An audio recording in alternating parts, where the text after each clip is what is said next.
Welcome to Front Page. The Indian government just pulled a classic Friday night blockbuster, except they did it on a Tuesday. And it is extremely significant. They've dropped a massive amendment to the IT rules that officially brings synthetically generated images, which is of course deepfakes, to you and I under total legal oversight starting from the 20th of Feb 2026. The headline is speed.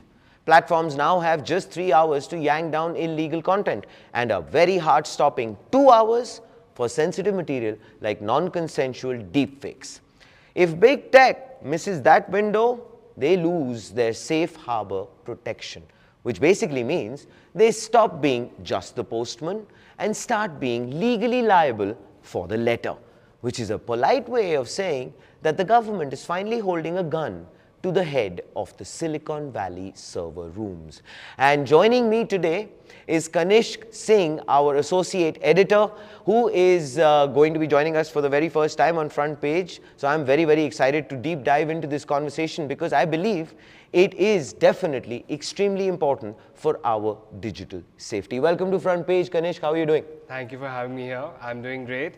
And it's a massive news that we're going to discuss today. It is. It's huge. And I believe finally we needed this, and it is finally here. It is one of the most strictest implementation timelines that this government has put on the heads of big tech among the world. And I think it all started with Grok. Yeah, I believe so. And I had pleaded myself personally to Mr. Musk to do it again and again, to bring that feature down, because trust you me, it was very disturbing and I think it was just wrong at so many levels. Yeah. But for our viewers, Kanishk, I would like for you to maybe very quickly set a context in terms of the impact of this particular change in the guidelines. Well, the government wants grievances to be redressed very quickly.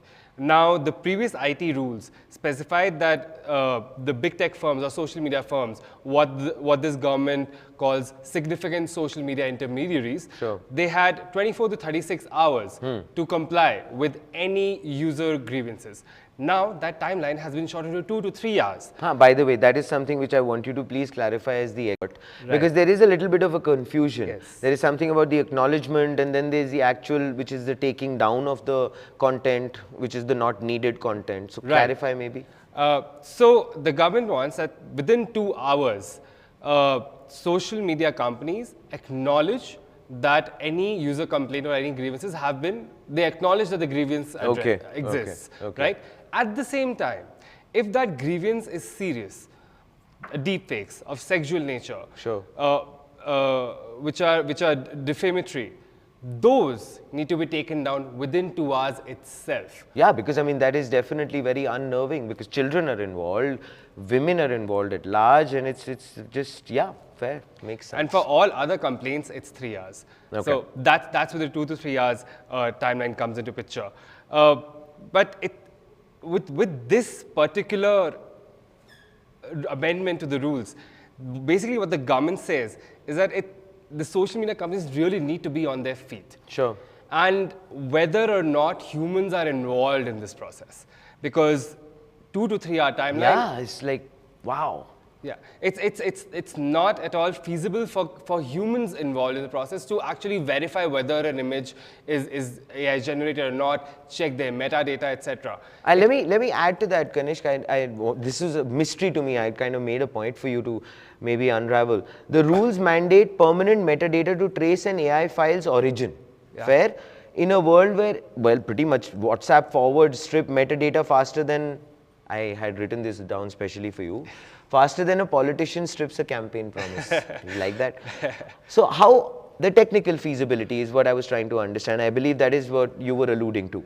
Well, I think, your politician point is pretty on point. Why? Because it's not just Grok. It's also politics. Sure. Why this rules also came into effect is because a lot of opposition parties, in this country, they create deepfakes on the fly. All the time, right? Yeah, true. So that's also one thing. And when it comes to metadata, some big tech companies like Microsoft, Adobe, Google, they have certain metadata guidelines, you can call it. They're very hard to really specify technically. It's called C2PA. But basically what they do is that they make some assertions inside the image itself or the audio. And that's, if you replicate it, you can still track it. But it's a very nascent technology. Fair. Once you copy something, once you copy an image, once you take a screenshot of it, it's very hard to figure out where, that's true. where that metadata is. That really gets erased pretty quickly.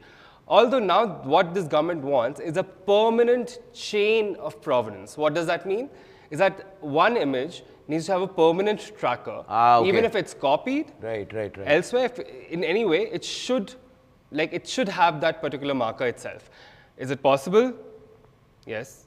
But over time, I believe. But over time, the technology is still very nascent. There are things like perpetual rehashing, where you use decentralized metadata tracking. There are things like SynthID, which Google DeepMind uses, where it includes metadata inside the pixels of images. Right. So it's very hard to copy. So all that is there, but is India there? Can these firms really comply with it? It's a very big question. No, I agree. I mean, Kanish, but I personally also still feel, probably on the positive side, it is a great initiative. It's a good step in the right direction.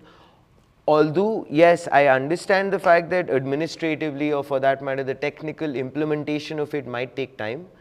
But at least we are moving in the right direction. What about the content creator side? I wanted to understand from that perspective.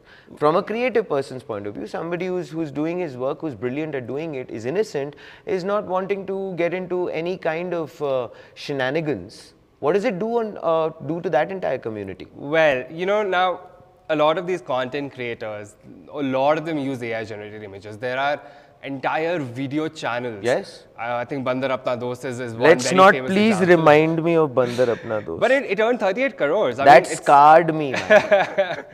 Right. So all of them are there. And these rules, while of course the major burden of compliance lies with social media intermediaries, but some of it also lies with users. Users have to flag whether or not they are using AI to make their content. Okay. They have to specify which AI tools they have used. Fair. As well, and create some markers. Now, earlier, with the earlier draft rules, the government wanted a 10%, if you're creating an image, 10% of that image should be called that, okay, yeah, this is an AI-generated image. Okay. Now that is not there. So thankfully, maybe creators are feeling a little more happy. But what about their reach?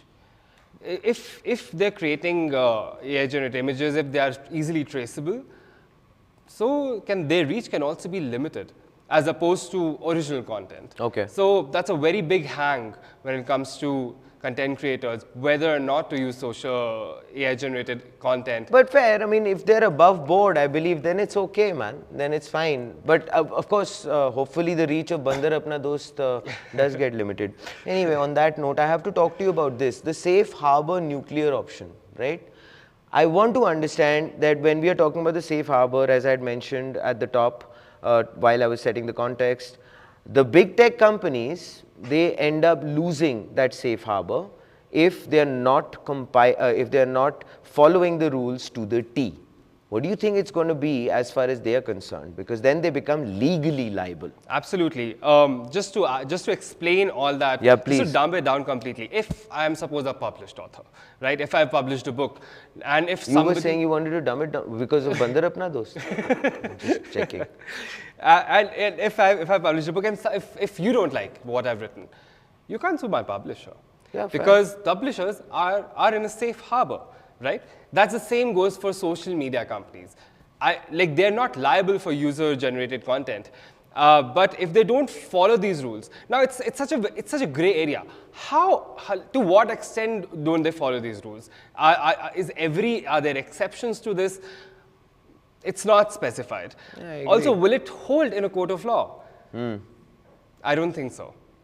Yeah, I mean, from the point of view of the fact that when you say, Kanish, that a big tech company, it's very easy for them to maybe just wash their hands off it and say, all right, wait a minute, I did whatever I had to do in terms of my compliances, but somebody was an errant let's say, user who went off the bender. And that's why he ended up doing this. Absolutely, and that's why to ensure compliance, they'll definitely use AI. And it will be a case of AI policing AI, Yeah. you know, in some respects. Well, it would be needed because of the sheer volume of it. Absolutely. But that has many casualties. Free speech is one.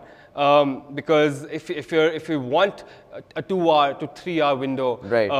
takedown timeline, then there will be a rapid fire censorship. I agree. You know, and anything and everything, even if it's suppose like some images are slightly AI generated, slightly Right. modified, which these rules have made exceptions for. For example, if you're doing some touch-ups, if you're doing some color corrections and all that, those are Still exempt. fine. Right. But if it's an original image and if there is some element of AI generated image, for example, if it's your image and I'm peeking behind you and it's an AI generated image, fine. Then it's So there is no guideline in No. terms of the fact that, I mean, if there is my image and you're just, let's say, photobombing Right, me in exactly. that image or something on those Right, lines. exactly. But that's innocent fun. It's innocent fun, but these are the kinds of things that AI will pick up and it will say, hey, like this is an AI generated wow. image, it may flag and it may take it down very quickly on anybody's complaint.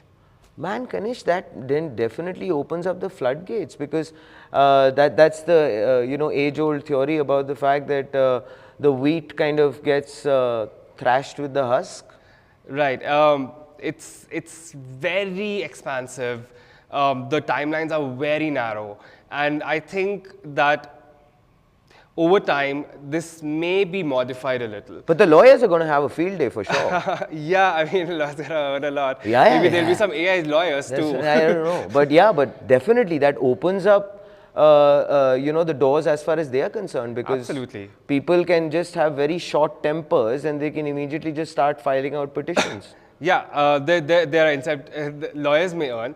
There may be more AI companies that may come to the fore because of these rules itself. Sure. Because just to insert metadata, Right. you need an entire function, True. right? So it has wide-ranging consequences. I earlier talked about how these rules sort of reversed on including 10% of your reserving 10% of your image. So that happened because big tech pushed back. And they're going to push back hard on this one. Do you believe that this sort of a guideline which has come in, usually that tends to happen, that when new rules are introduced, they tend to kind of test the waters with them. But over a period of time, there are amendments which start to come. I mean, whatever you and I have discussed till now, there is enough breeding ground as far as amendments is concerned. Yeah, absolutely. I'm very sure that there will be more amendments. I mean, I think it will be a classic case of Indigo. According to you, what kind of amendments should come in which will definitely bolster the law? First of all, just to have